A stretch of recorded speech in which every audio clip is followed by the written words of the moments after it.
نحمده ونستعينه ونستغفره ونعوذ بالله من شرور أنفسنا ومن سيئات أعمالنا من يهده الله فلا مضل له ومن يضلل فلا هادي له وأشهد أن لا إله إلا الله وحده لا شريك له وأشهد أن محمدا عبده ورسوله يا أيها الذين آمنوا اتقوا الله حق تقاته ولا تموتن إلا وأنتم مسلمون يا أيها الناس اتقوا ربكم الذي خلقكم من نفس واحدة وخلق منها زوجها وبث منهما رجالا كثيرا ونساء واتقوا الله الذي تساءلون به والأرحام إن الله كان عليكم رقيبا يا أيها الذين آمنوا اتقوا الله وقولوا قولا سديدا يصلح لكم أعمالكم ويغفر لكم ذنوبكم ومن يطع الله ورسوله فقد فاز فوزا عظيما أما بعد فإن خير الحديث كتاب الله وخير الهدي هدي محمد صلى الله عليه وسلم وشر الأمور محدثاتها وكل محدثة بدعة وكل بدعة ضلالة وكل ضلالة في النار أعوذ بالله من الشيطان الرجيم بسم الله الرحمن الرحيم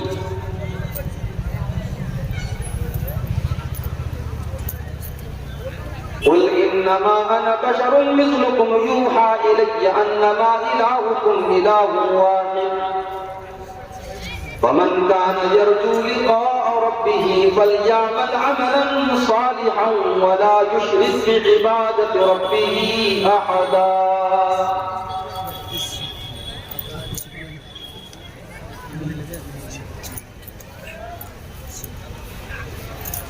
صدر محترم علماء کرام محترم بزرگوں نوجوان ساتھیوں پردہ نشین ماں اور بہنوں پیارے بچوں آج کا یہ پروگرام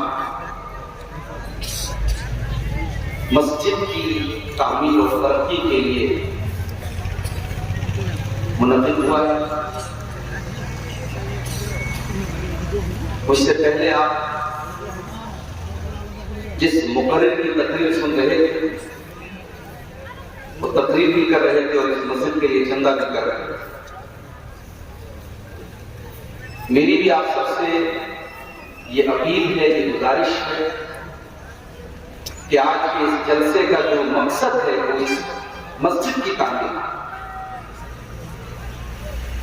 اس لیے اس مقصد کو آپ پورا کیجیے اور دل کھول کر کے آپ اللہ کے گھر کی تعمیر میں حصہ لیجیے اللہ کے گھر کو بنانا اللہ کے گھر کی تعمیر میں حصہ لینا یہ ایمان کی نشانی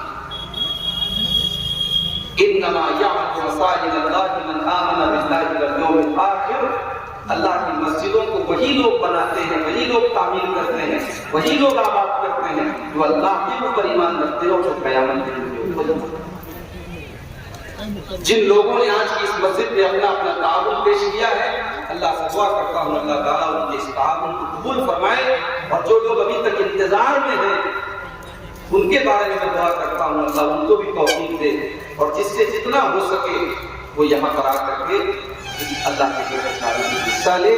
اللہ اس کارے خیر میں سب کو حصہ لینے کی توفیق عطا فرمائے، آمین۔ میں نے آپ کے سامنے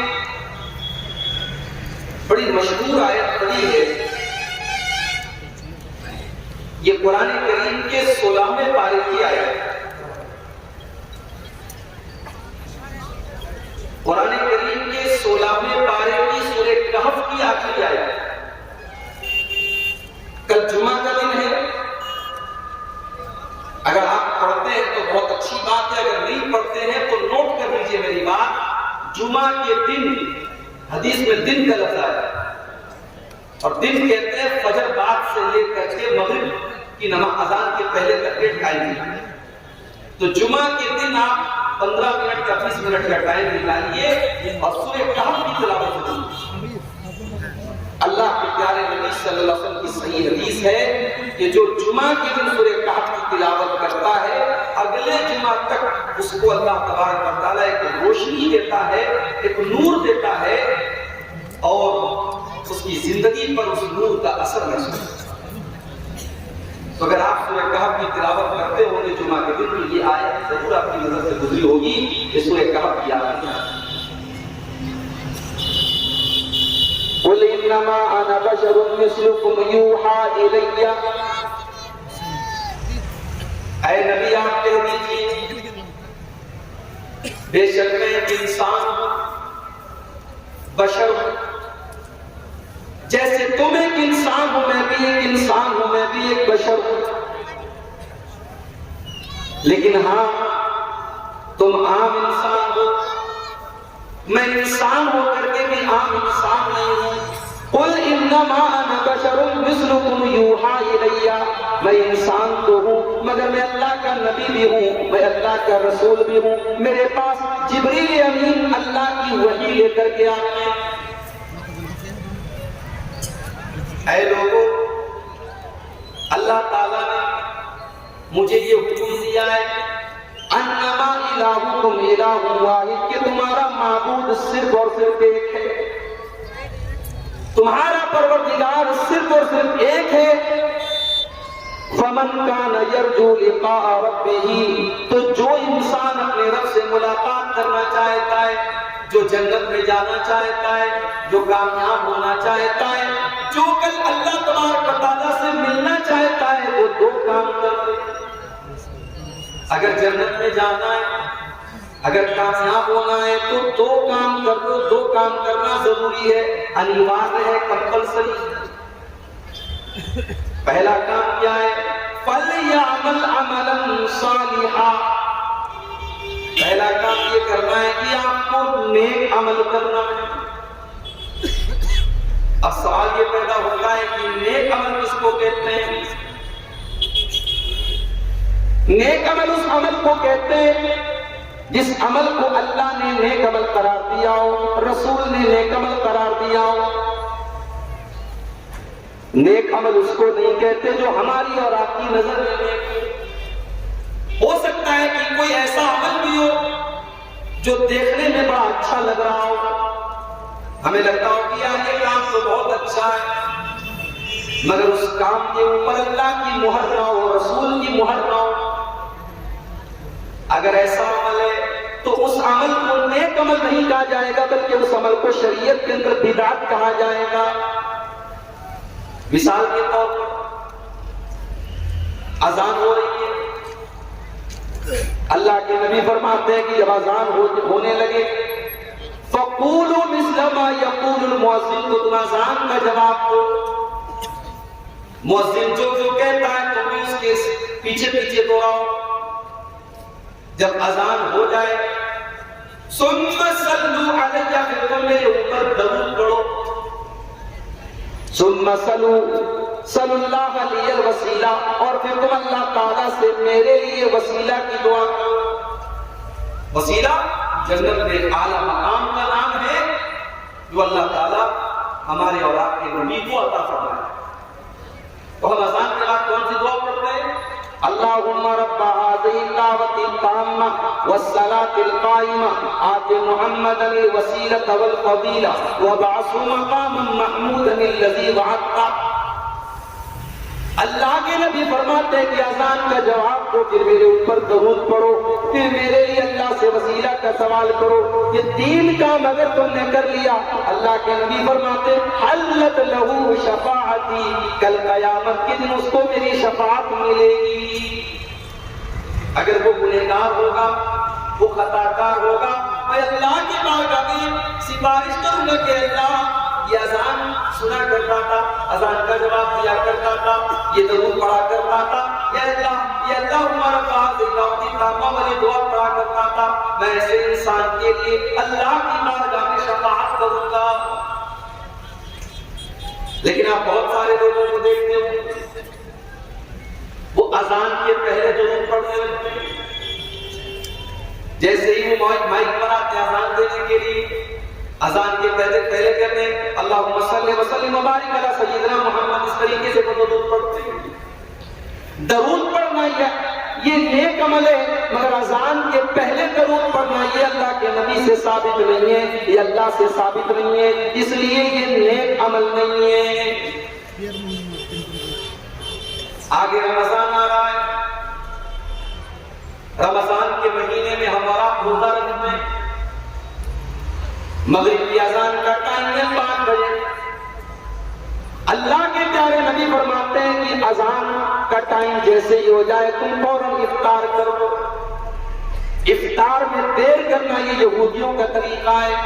آپ نے فرمایا لا یزال امتی بخیر ما عجلوا الفطر، جب تک میری امت کے لوگ افطار میں جلدی کریں گے تب تک بھلائی کے ساتھ رہیں. کیا مطلب؟ یعنی افطار کا ٹائم ہو جائے تو تاخیر نہ کیا جائے. اگر 5:02 پر اذان کا ٹائم ہو گیا ہے، افطار کا ٹائم ہو گیا ہے، تو 5:02 پر ہم کھجور والے پانی پی لیں. ہم 5:05 کا انتظار نہ کریں، 10 منٹ کا انتظار نہ کریں. اب ایک انسان آتا ہے، وہ کہتا ہے میاں صاحب ہم تو 5 منٹ احتیاط کریں گے، ہم 5 منٹ کے بعد افطار کریں گے. وہ جان بوجھ کر کے افطار میں تاخیر کر رہا ہے، دیر کر رہا ہے. یہ دیر کرنا چونکہ میرے نبی سے ثابت نہیں ہے، یہ میرے نبی کی مخالفت ہے، اس لیے وہ نیکی اور ثواب سمجھ کے کر رہا ہے، مگر یہ نیک عمل نہیں ہے. اللہ نے فرمایا وَمَنْ كَانَ يَرْجُو لِقَاءَ رَبِّهِ فَلْيَعْمَلْ عَمَلًا صَالِحًا. اگر تم جنت میں جانا چاہتے ہو، اگر تم اپنے رب سے ملاقات کرنا چاہتے ہو، تم نیک عمل کرو. ربیع الاول کا مہینہ آیا، ایک مرتبہ میرا پروگرام کا کلیہ چکتے ہیں. مجھے کیا پتا کہ یہاں اتنا زیادہ منایا جاتا ہے ربیع الاول. اتفاق سے پروگرام تھا 12 ربیع الاول. اب صاحب میں فرقہ سے مالدہ جا رہا ہے. جو سفر 40 منٹ کا ہے اس سفر کو طے کرنے میں مجھے 3 منٹ لگے. پورا راستہ جام ہے اور مسلمان نوجوان ماشاءاللہ سفید سفید کرتا پائجامہ پہن کے خوبصورت ٹوپی لگا کر کے اور ڈی جے بجا کر کے اللہ کے نبی سے محبت کا اظہار کر رہے ہیں. کوئی اپنے ہاتھوں میں جھنڈا لیے ہوئے ہے، عورتیں اور لڑکیاں بھی چل رہی ہیں. یہ سارا کا سارا کام کیا جا رہا ہے کس نام پر کیا جا رہا ہے؟ محبت رسول کے نام پر. دیکھنے میں بڑا اچھا لگ رہا ہے. لوگوں کے دل کے اوپر ایک بات بھی بیٹھ رہی ہے کہ دیکھو مسلمان اپنے نبی کا جنم دن منا رہا ہے، مسلمان اپنے نبی کی پیدائش کی خوشی منا رہا ہے. دیکھنے میں یہ عمل اچھا بھی لگ رہا ہے، اس کے ذریعے ایک ہیبت بھی قائم ہو رہی ہے اسلام کے دشمنوں کے اوپر. مگر میرے پیارے ساتھیوں، اگر آپ نے اس کو دین اور ثواب سمجھ کر کے کیا ہے تو سوال یہ ہے کہ اس کام کے اوپر کیا میرے نبی کی مہر موجود ہے؟ کیا اس کام کو اللہ نے کرنے کا حکم دیا؟ کیا نبی نے کرنے کا حکم دیا؟ کیا صحابہ نے یہ کام کیا؟ اگر نہیں کیا تو یہ نیک عمل نہیں ہو سکتا ہے. اس لیے کہ نیک عمل وہی ہوگا جس عمل کے اوپر جناب محمد رسول اللہ کی مہر ہو. ہمارے پرائم منسٹر صاحب نے اعلان کر دیا رات کو 8 بجے ٹیلی ویژن پہ آ کر کے کہہ دیا کہ 500 اور 1000 کے نوٹ آج کے بعد نہیں چلیں گے، نوٹ بندی کر دی گئی۔ 500 اور 1000 کے پرانے نوٹ اب نہیں چلیں گے۔ سرکار نے نیا نوٹ نکالا 500 کا 2000 نیا نوٹ کا کاغذ پہلے کے کاغذ کے مقابلے میں ہلکا لگ رہا ہے، پہلے کے نوٹ کی چھپائی بھی اچھی لگ رہی ہے، کاغذ میں اس کا کڑک ہے، اس کو چھونے پر احساس نہیں ہو رہا ہے کہ ہاں یہ اچھی کوالٹی کا بنا ہے۔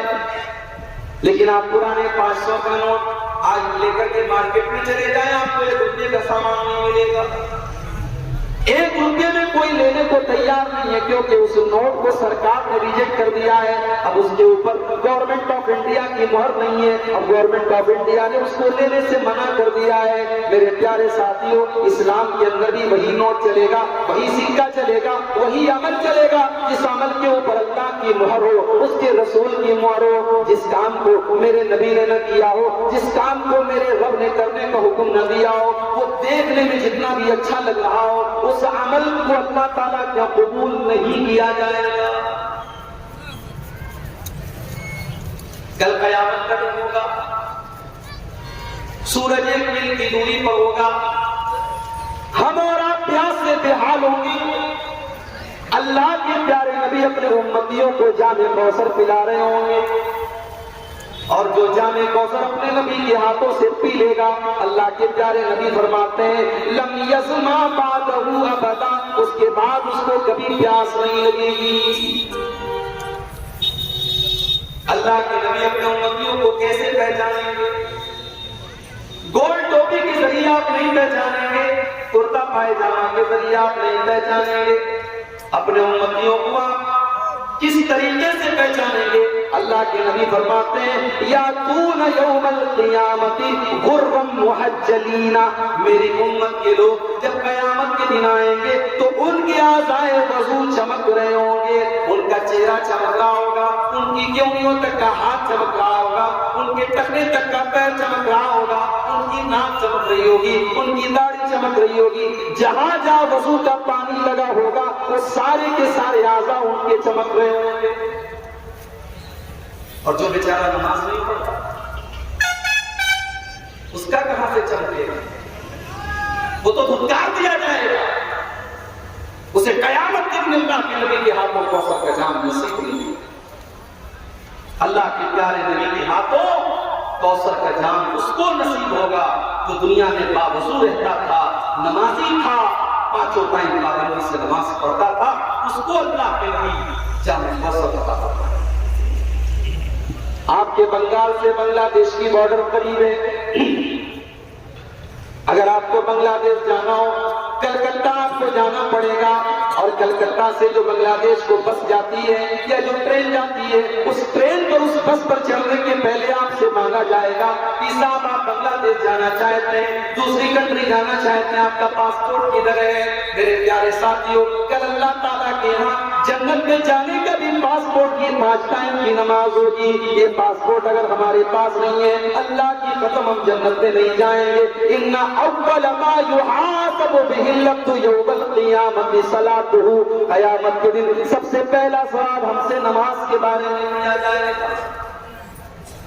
ہمارا نوجوان وہ بیچارہ کو نیا سال منانے میں مگن ہے، چلے جاؤ پاپڑ کی مارکیٹ میں، چلے جاؤ فرقہ کی مارکیٹ میں، چلے جاؤ مالدہ کی مارکیٹ میں، نیا سال کا کارڈ دینے والوں میں غیر مسلموں کے ساتھ ساتھ مسلمان نوجوان لڑکے بھی آپ کو مل جائیں گے، لڑکیاں بھی آپ کو مل جائیں گی۔ 31 دسمبر کی رات میں جب ناچ گانا ہو رہا ہوگا، جب شراب کا دور چل رہا ہوگا، جب رنگ رلیاں منائی جا رہی ہوگی، یہ سارے جشن کے اندر مسلمان بھی شامل ہوتا ہے۔ شرم نہیں چاہیے، شرم وَزَامِدُمْ وَنَسَارَا، تو تمدن میں غنون، یہ مسلمان ہیں جنہیں دیکھ کے شرمائیں جو۔ میرے پیارے ساتھیوں، ہمارا نیا سال تو محرم کے مہینے میں شروع ہوتا ہے اور 1 محرم کو ہمارے نئے سال کی پہلی تاریخ ہوتی ہے. ہمیں تو 1 محرم کو نیا سال منانے کا حکم نہیں ہے. ہم 1 جنوری کو کیسے منانے لگے؟ یہ تو وہی بات ہو گئی بیگانے کی شادی میں عبداللہ دیوانہ. یہ نہ ہمارا کیلنڈر ہے نہ اس کا ہماری تاریخ سے کوئی تعلق ہے اور اس کا جشن منا رہے ہیں. اور کس بات کا جشن ہے؟ کس بات؟ اگر 2022 میں آپ 29 سال کے تھے اور 2023 شروع ہو چکا ہے، اس کا مطلب کہ آپ 30 سال کے ہو گئے یا ہونے والے ہیں. اس کا مطلب یہ ہوا کہ آپ کی زندگی کا 1 سال اور کم ہو گیا ہے. آپ اپنی موت سے 1 قدم اور قریب ہو چکے ہیں. اب آپ کی زندگی 1 قدم اور آگے بڑھ چکی ہے. میرے پیارے ساتھیوں، 2022 ختم ہو رہا ہے، 2023 شروع ہو رہا ہے. یہ ناچنے کا موقع نہیں ہے، یہ گانے کا موقع نہیں ہے، یہ تو سوچنے کا موقع ہے، یہ تو رونے کا موقع ہے، یہ تو افسوس کرنے کا موقع ہے کہ اللہ 1 سال میری زندگی کا اور نکل گیا. اے اللہ، میں پہلے بھی قرآن نہیں پڑھتا تھا، اب بھی نہیں پڑھتا ہوں. میں پہلے بھی نماز نہیں پڑھتا تھا، اب بھی پڑھتا ہوں. میں پہلے بھی غلط کام کرتا تھا، اب بھی کرتا ہوں. اے اللہ، تو نے مجھے سدھرنے کا، مجھے اصلاح کرنے کا 1 موقع اور دیا تھا، لیکن میں نے اس کو بھی گنوا دیا. نیا سال منا، شادی کی سالگرہ منا رہا ہے، بچے کا برتھ ڈے منا رہا ہے. اچھے اہل حدیثوں کے گھر میں بھی برتھ ڈے منایا جاتا ہے. میرے پاس کبھی کبھی واٹس ایپ پر اسٹیٹس میں دیکھتا ہوں، کسی جاننے والے کا اسٹیٹس دیکھتا ہوں تو بچے کو لمبی والی جو ٹوپی لگاتے ہیں برتھ ڈے کے موقع پر، وہ ٹوپی لگا رہے ہیں اور تالی بجا رہے ہیں اور کیک کاٹ رہے ہیں. یہ سب مسلمان کر رہے ہیں. کیا آپ نے اللہ کے نبی کی وہ حدیث نہیں سنی؟ من تشبہ بقوم فہو منہم، جو کسی قوم کی نقل کرتا ہے وہ انہی لوگوں کے ساتھ اٹھایا جائے گا. یہ برتھ ڈے منانا یہ اسلام کا طریقہ نہیں ہے. یہ شادی کی سالگرہ منانا یہ اسلام کا طریقہ نہیں ہے. میرے بھائیوں، بیوی سے محبت سال میں 1 دن نہیں کرنا ہے، 360 دن کرنا ہے. بچے سے محبت کرنا یہ کسی 1 دن کا کام نہیں ہے. بچے کو کیک کھلانا ہے تو کبھی بھی کھلا دو، اس کے لیے برتھ ڈے منانے کی ضرورت نہیں ہے. آپ اپنے بیوی بچوں سے، اپنے ماں باپ سے سال کے 360 دن پیار کرو. نہ کوئی مدرس ڈے اسلام کے اندر ہے، نہ کوئی فادرس ڈے اسلام کے اندر ہے، نہ کوئی شادی کی سالگرہ اسلام کے اندر ہے، نہ برتھ ڈے اسلام کے اندر ہے. نماز نہیں پڑھتا نہ اللہ کے نبی کیسے پہچانیں گے؟ آپ پہچانیں گے اپنی امت کے لوگوں کو کہ ان کے اعضاء وضو سے چمک رہے ہوں گے. اللہ کے نبی کچھ لوگوں کو کوثر کا جام پلانے کی کوشش کریں گے، فرشتے کہیں گے رک جائیے. اے اللہ کے نبی اسٹاپ اٹ، رک جائیے. They are not allowed to drink. اے اللہ کے نبی، یہ لوگ جام کوثر پینے کے لائق نہیں ہیں، ان کو اجازت نہیں ہے. اللہ کے نبی پوچھیں گے اے فرشتوں تم کیوں منع کر رہے ہو؟ کیا قصور ہے ان کا، کیا غلطی ہے ان کو جام کوثر پلانے سے تم منع کیوں کر رہے ہو؟ فرشتے کہیں گے اللہ کے نبی انک لا تدری ما احدث بعدک، اے اللہ کے نبی آپ نہیں جانتے کہ انہوں نے آپ کے بعد دین کے اندر کتنے نئے نئے کام نکالے. آپ کے بعد انہوں نے دین کی شکل کو بدل ڈالا تھا. محرم کے مہینے میں یہ الگ بدعت کرتے تھے، سفر کے مہینے میں یہ الگ بدعت کرتے تھے، ربیع الاول کے مہینے میں یہ جلوس نکالتے تھے، ربیع الثانی کے مہینے میں یہ 11ویں مناتے تھے. اے اللہ کے نبی آپ نہیں جانتے کہ ہر مہینے میں یہ کوئی نہ کوئی نیا کام کرتے تھے. انہوں نے آپ کے دین کو بدل ڈالا. جیسے ہی اللہ کے نبی کو پتا چلا کہ یہ بدعتی لوگ ہیں، انہوں نے میرے دین کو بدل ڈالا تھا. حدیث کے الفاظ ہیں، بخاری اور مسلم کی روایت ہے. اللہ کے نبی بڑے غصے سے فرمائیں گے سحقن سحقن لمن غیر بعدی، اے فرشتوں ان کو گھسیٹ کر کے جہنم میں لے کر کے چلے جاؤ. انہوں نے میرے دین کو بدل ڈالا، انہوں نے میری شریعت کو بدل ڈالا. ان بدبختوں کو جہنم میں لے کر کے چلے جاؤ اور ان بدعتیوں کو اللہ کے نبی دھتکار. لہذا بدعتی اگر یہ کہتا ہے کہ ہم سرکار کا دامن تھام لیں گے اور نبی کا دامن تھام لیں گے تو بدتمیز خاموش ہو جائے، تجھے سرکار کا دامن نصیب نہیں۔ اللہ کے نبی کا دامن، آپ کی شفاعت کسی بدعتی کو نصیب نہیں۔ اور ایک بات اور نوٹ کر لو، اللہ کے نبی کسی مشرک کے لیے بھی سفارش نہیں کریں گے۔ اللہ کے نبی قیامت کے دن اپنی امت کی شفاعت کریں گے، مگر آپ کی امت میں اگر کوئی مشرک ہوگا، کوئی شرک کر رہا ہوگا، اللہ کے پیارے نبی اس کی شفاعت کریں گے۔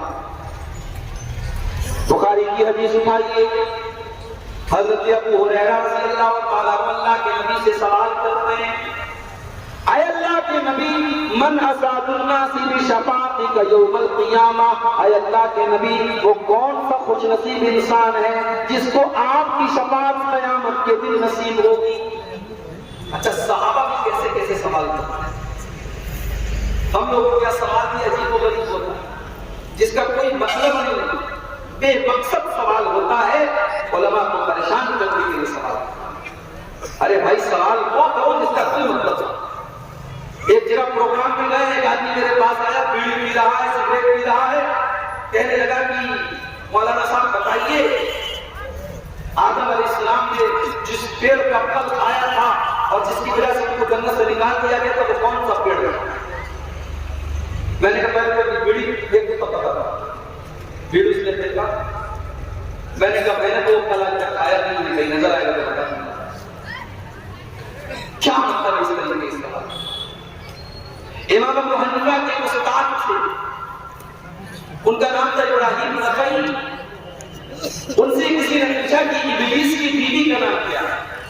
انہوں نے کہا میں نکاح میں گیا نہیں۔ سوالات صحابہ سے سوال کرنے کا طریقہ سے کیوں کرتے؟ ابو ہریرہ رضی اللہ تعالیٰ عنہ سوال کرتے ہیں، اے اللہ کے نبی، کل قیامت کے دن وہ کون سا خوش نصیب ہوگا جس کو آپ کی شفاعت نصیب ہوگی؟ اللہ کے پیارے نبی فرماتے ہیں، اے ابو ہریرہ، مجھے یقین تھا کہ سب سے پہلے یہ سوال تم ہی کرو گے، لما رأیت من حرصک علی الحدیث، اس لیے کہ میں دیکھتا ہوں کہ تم حدیث کو سیکھنے کے حریص ہو، تمہارے اندر حدیث کو سیکھنے کی طرف ہے۔ آج ہم سب اپنے آپ کو اہل حدیث ہیں، ذرا اپنے دل میں، اپنے دل کو ٹٹولو، اپنے سینے پر ہاتھ رکھو، سوچو کہ کیا ہمارے اندر حدیث کو سیکھنے کی، حدیث کو جاننے کی طرف ہے؟ حدیث کو سیکھنا اور حدیث کو جاننا صرف مدرسے کے بچوں کا کام نہیں ہے، ہم سب کو حدیث کو حاصل کرنے کی اور حدیث کو سیکھنے کی کوشش کریں۔ آپ نے فرمایا ابو ہریرہ، مجھے یقین تھا سب سے پہلے تم یہ سوال کرو گے کیونکہ تمہارے اندر حدیث کو سیکھنے کی طرف ہے۔ اے ابو ہریرہ، اسعد الناس بشفاعتی یوم القیامہ، قیامت کے دن میری شفاعت اس انسان کو ملے گی، من قال لا الہ الا اللہ خالصا من قبل نفسہ،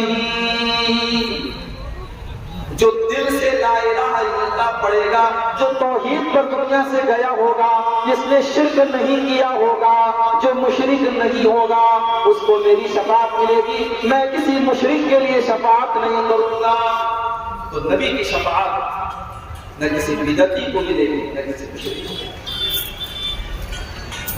تو اللہ نے کہا کہ کامیاب اگر ہونا ہے تو پہلی کنڈیشن یہ ہے فَلْيَعْمَلْ عَمَلًا صَالِحًا، کہ تم ایسا عمل کرو جو نیک عمل ہو۔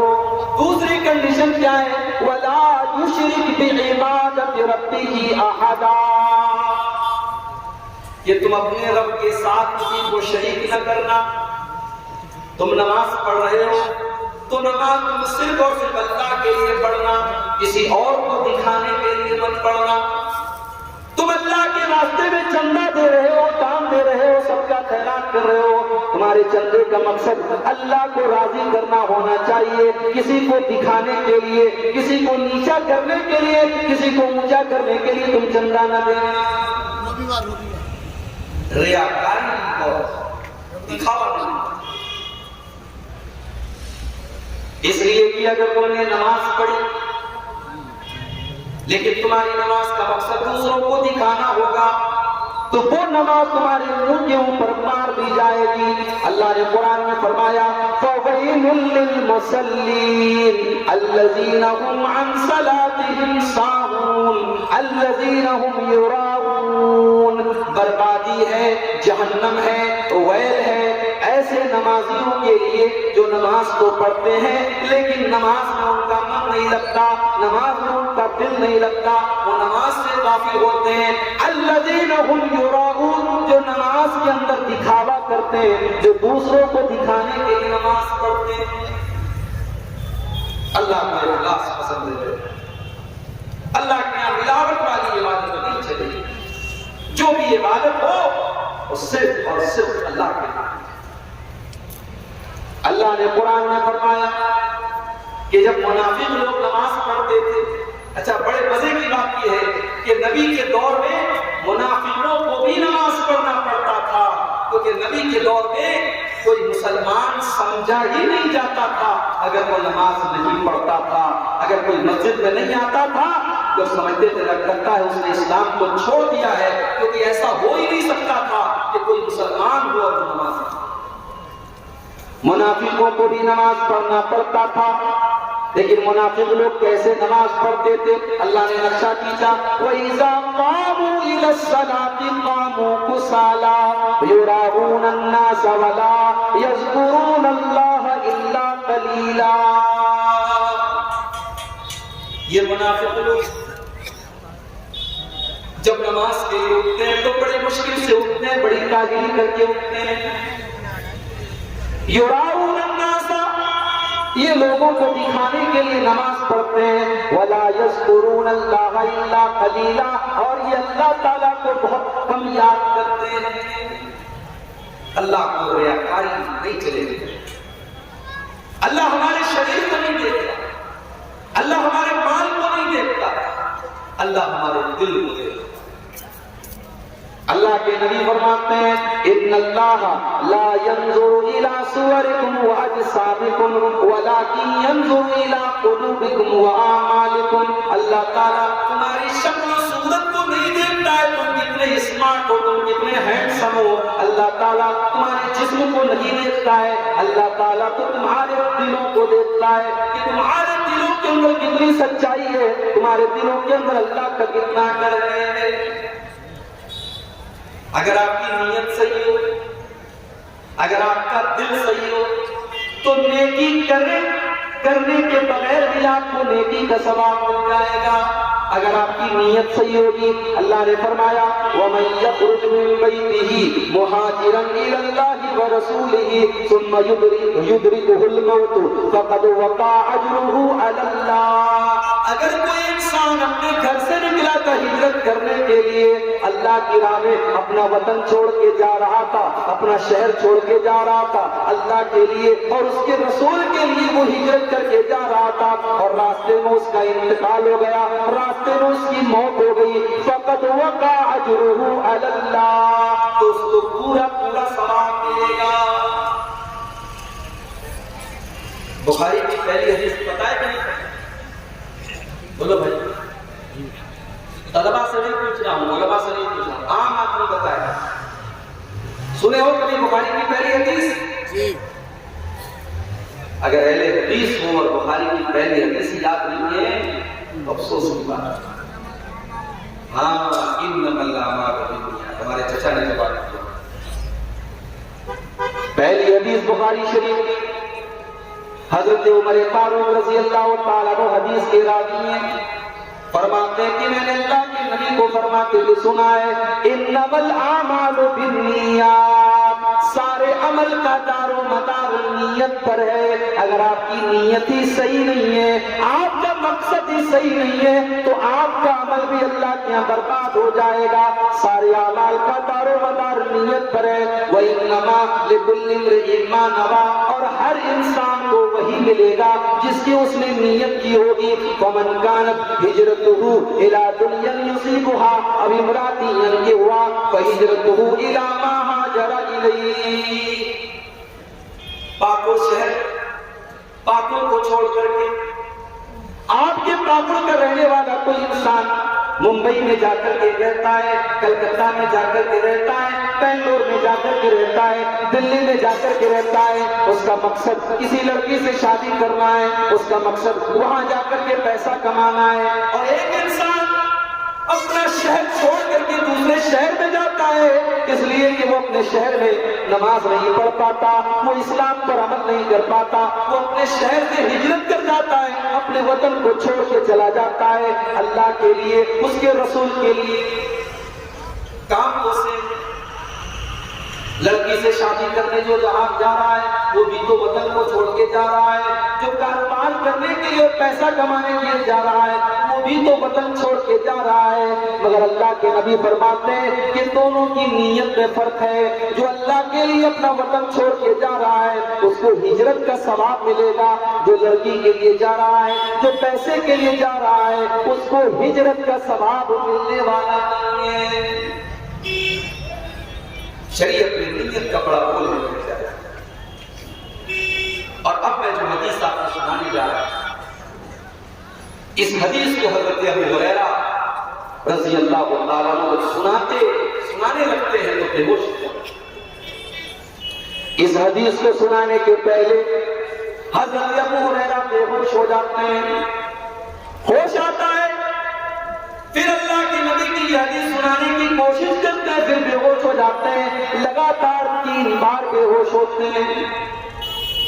تیسری بار جب ہوش آتا ہے حضرت ابو ہریرہ کہتے ہیں کہ وہ لوگوں میں نے اللہ کے نبی کو فرماتے ہوئے سنا ہے ان اول الناس تسعر بهم النار يوم القیامہ، سب سے پہلے قیامت کے دن جن لوگوں کو جہنم کی آگ میں ڈالا جائے گا اور جن کے ذریعے جہنم کی آگ کو سلگایا جائے گا، جن کے ذریعے جہنم کی آگ کو بھڑکایا جائے گا، وہ 3 لوگوں۔ نمبر 1 رجل استشہد فی سبیل اللہ، پہلا آدمی وہ ہوگا جو اللہ کی راہ میں دنیا میں شہید ہوا تھا، جو اللہ کی راہ میں جنگ کر رہا تھا، جو جہاد کر رہا تھا، جو قتال کر رہا تھا اور اللہ کی راہ میں لڑتے لڑتے شہید ہو گیا تھا۔ اللہ تعالیٰ اس کو بلائے گا،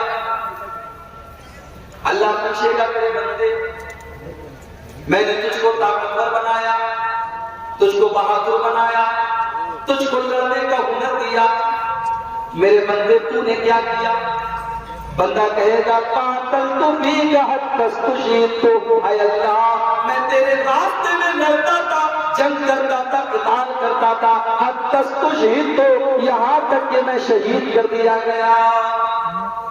اللہ فرمائے گا تو جھوٹ بول رہا ہے، تو اس لیے نہیں لڑتا تھا کہ اللہ کو راضی کرے، اللہ کو خوش کرے، تو اس لیے لڑتا تھا لِيُقَالَ إِنَّهُ جَرِيٌّ، تاکہ دنیا تجھے بہادر کہے، دنیا تجھے ویر کہے، تجھے ویرتا کا سمان ملے۔ تو اپنے میڈل کے لیے اور اپنے انعام کے لیے اور اپنی شہرت کے لیے لڑا کرتا تھا، تو تجھے جو چاہیے تھا وہ تو تجھے مل گیا۔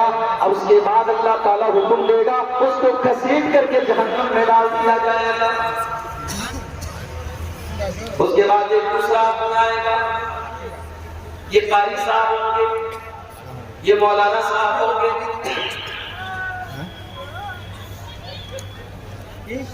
یہ دین کے عالم ہوں گے۔ اللہ پوچھے گا میرے بندے میں نے تجھے قرآن کا علم دیا، تجھے میں نے قرآن کا قاری بنایا، تجھے قرآن کا عالم بنایا، تو نے کیا کیا؟ بندہ کہے گا تعلمت العلم وعلمته آناء اللیل وآناء النہار، اے اللہ میں راتوں دن قرآن کو پڑھتا رہا، پڑھاتا رہا، سیکھتا رہا، سکھاتا رہا، اے اللہ میں تیرے دین کے علم کو دوسروں تک پہنچاتا رہا۔ اللہ فرمائے گا تو جھوٹ بول رہا ہے، تو نے اس لیے علم دین حاصل کیا لِيُقَالَ إِنَّهُ عَالِمٌ، تاکہ دنیا تجھے علامہ کہے، تجھے عالم کہے، تیرے علم کا چرچا ہو جائے، لوگ تیری تعریف کرے، اس لیے تو نے علم دین حاصل کیا۔ تیرا مقصد اللہ کو راضی کرنا نہیں تھا، تو اللہ کو خوش کرنے کے لیے دین کو نہیں سیکھتا تھا، نہیں سکھاتا تھا، اور اس انسان کو بھی گھسیٹ کر جہنم میں ڈال دیا۔ اس کے بعد ایک تیسرا انسان آئے گا، یہ وہ ہوگا جس کو اللہ نے بہت مال و دولت سے نوازا ہوگا اور جو دنیا میں اللہ کے راستے میں بہت چندہ دیتا تھا، بہت دان دیتا تھا، بہت پیسہ دیتا تھا، اللہ پوچھے گا میرے بندے میں نے تجھ کو اتنا سارا مال دیا تو نے کیا کیا؟ بندہ کہے گا اللہ مجھے جہاں پر بھی پتا چلا کہ وہاں مال دینے سے تو خوش ہوتا ہے، تو راضی ہوتا ہے، اے اللہ میں تیرے راستے میں مال خرچ کرتا رہا۔ اللہ فرمائے گا تو جھوٹ بول رہا ہے، تو جھوٹ بول رہا ہے، تو اس لیے پیسہ خرچہ کرتا تھا تاکہ دنیا والے تجھے سخی کہیں، تجھے فیاض کہیں، تجھے دینے والا کہیں، تجھے دانی کہیں، تو تجھے جو چاہیے تھا وہ مل گیا۔ اس کے بعد اللہ کے نبی فرماتے ہیں اس اللہ کی راہ میں پیسہ خرچہ کرنے والے کو بھی گھسیٹ کر کے جہنم میں ڈال دیا جائے۔ جب یہ حدیث ختم ہو گئی، حضرت امیر معاویہ رضی اللہ تعالیٰ کے پاس حدیث سنائی گئی۔ حضرت امیر معاویہ یہ حدیث سن کر کے رونے لگتے ہیں اور ان کی حالت خراب ہو جاتی ہے، وہ بے ہوش ہو جاتے ہیں، اور جب ہوش آتا ہے تو کہتے ہیں کہ وہ لوگوں یہ تو بڑی بڑی نیکی کرنے والے لوگ تھے، مگر ان کی نیت صحیح نہیں، ان کی نیت کھوٹ تھا، اخلاص نہیں تھا، ان کے اندر ریاکاری تھی، دکھاوا تھا، اس لیے اللہ نے ان کا انجام ہوا۔ اور اس کے بعد حضرت معاویہ نے سورہ ہود کی آیت پڑھی، من كان يريد الحياة الدنيا وزينتها نوفي إليهم أعمالهم فيها وهم فيها لا يبخسون۔ جو دنیا کو حاصل کرنے کے لیے، دنیا کمانے کے لیے، دنیا بنانے کے لیے نیک عمل کرے گا اس کو دنیا تو مل جائے گی، اولئک الذین حبطت اعمالهم، لیکن ان کی ساری نیکیاں برباد ہو جائیں گی، آخرت میں ان کو کچھ بھی ملنے والا نہیں ہے۔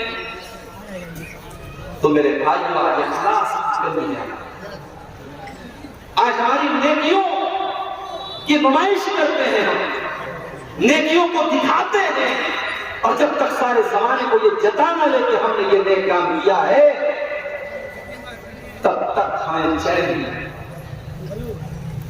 ایک آدمی محلے میں بنیا کیا سے ادھار دے اور کافی اس نے ادھار لے لیا، بنیا بیچارہ پریشان تھا، یہ اس کا پیسہ دینا نہیں۔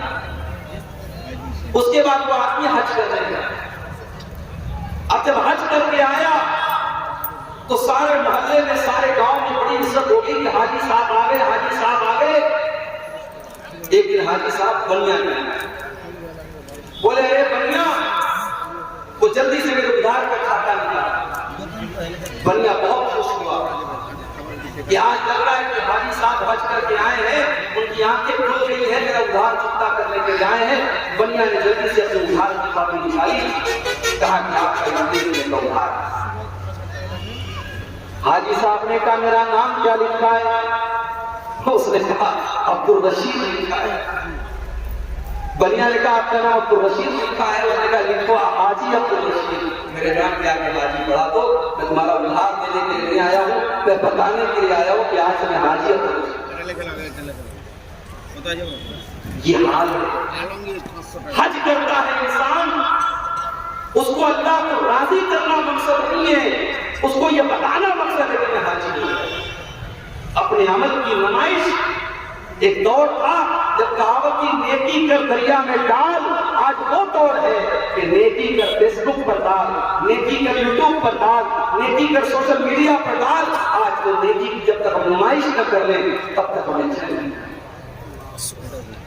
میرے پیارے ساتھیوں، کل قیامت کے دن جب سورج 1 میل کی دوری پر ہوگا، اللہ تعالیٰ اپنے کچھ بندوں کو اپنے عرش کا سایہ دے گا۔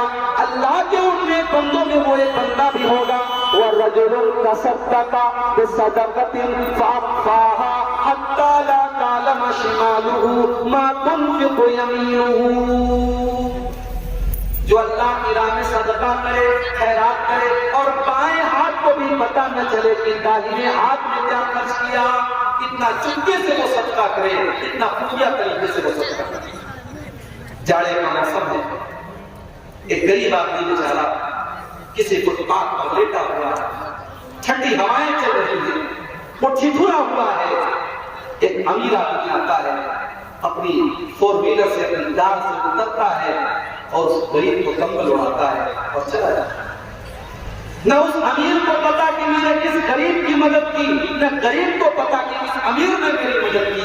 اللہ کو ایسا صدقہ بہت پسند ہے میرے پیارے ساتھیوں، آج ایسا صدقہ ہمارے سماج سے ختم ہوتا ہے۔ حضرت عمر فاروق رضی اللہ تعالیٰ عنہ رات کے سناٹے میں ایک مکان میں جاتے تھے، تھوڑی دیر تک مکان کے اندر رہتے تھے، گھنٹہ 2 گھنٹہ کے بعد اس مکان سے نکل جایا کرتے تھے۔ ایک دن حضرت طلحہ رضی اللہ تعالیٰ عنہ نے دیکھا کہ رات کو حضرت عمر اپنے گھر سے جا رہے ہیں۔ حضرت طلحہ نے پیچھا کیا، دیکھا کہ حضرت عمر ایک مکان کے اندر گئے، دروازہ بند کر لیا اور پھر 2 گھنٹے کے بعد اس مکان سے نکلے۔ حضرت طلحہ کچھ نہیں ہوئے، صبح ہوئی، اس مکان پر پہنچے، دروازہ کھٹکھٹایا، اندر سے آواز آئی چلے آؤ۔ حضرت طلحہ نے دروازہ کھولا، اندر ایک بڑھیا عورت جو کام کاج کرنے کے لائق نہیں تھی، بالکل بڑھیا ہو چکی تھی، ایک بڑھیا عورت بیٹھی تھی۔ حضرت طلحہ نے پوچھا امی جان، رات میں آپ کے گھر میں ایک انسان آتا ہے، وہ کیوں آتا ہے؟ کہا بیٹا مجھے اس کا نام نہیں پتا، مجھے نہیں پتا وہ کون ہے، وہ روزانہ رات کو میرے گھر میں آتا ہے، میں پاخانہ کر دیتی ہوں، میں گندگی کر دیتی ہوں، وہ اللہ کا بندہ آ کر کے میری گندگی کو صاف کرتا ہے۔ نہ میرا کوئی بیٹا ہے، نہ میری کوئی بیٹی ہے، تیری کوئی خبر گیری کرنے والا نہیں ہے، وہ روزانہ آ کر کے میرے سارے کام کو حل کر دیتا ہے، میرے کاموں کو نپٹا دیتا ہے، مجھے کھلاتا ہے پلاتا ہے پھر چلا جاتا ہے۔ حضرت طلحہ کی آنکھوں میں آنسو آ گئے۔ کہا امی جان وہ انسان جو روزانہ آ کر کے آپ کی خدمت کرتا ہے وہ اس وقت کا مسلمان کا عامل المومنین ہے، اس کا نام عمر بن خطاب ہے۔ اور اس کے بعد حضرت طلحہ کہتے ہیں کہ اے طلحہ اعثرات عمر قطعو، تو کتنا بد نصیب ہے کہ تو عمر کی غلطیوں کو تلاش کر رہا ہے، تو عمر کی خطاؤں کو تلاش کر رہا ہے۔ میرے پیارے ساتھیوں، اللہ کے یہاں عمل کے قبول ہونے کی دوسری شرط، پہلی شرط یہ ہے کہ وہ عمل اللہ اور اس کے رسول کے طریقے کے مطابق، اللہ کے نبی کی مہر لگی ہو اس کے اوپر، اور دوسری شرط یہ ہے کہ آپ کے عمل کے اندر اخلاص ہو، آپ کا عمل صرف اور صرف اللہ کے لیے۔ یہ چند باتیں میں نے آپ کے سامنے رکھی ہیں۔ اللہ سے دعا ہے رب العالمین ہم سب کو اپنے اعمال میں ان دونوں شرطوں کو پورا کرنے کی توفیق عطا فرمائے۔ اللہ ہم سب کو ریاکاری اور دکھاوے سے بچائے۔ اللہ اخلاص ہماری تمام نیکیوں میں پیدا فرمائے۔ اللہ جب تک ہمیں دنیا میں زندہ رکھے، اسلام کو زندہ رکھے، اور ہم سب کا خاتمہ ایمان پر ہو، آمین۔ وآخر دعوانا الحمد للہ رب العالمین۔ والسلام علیکم۔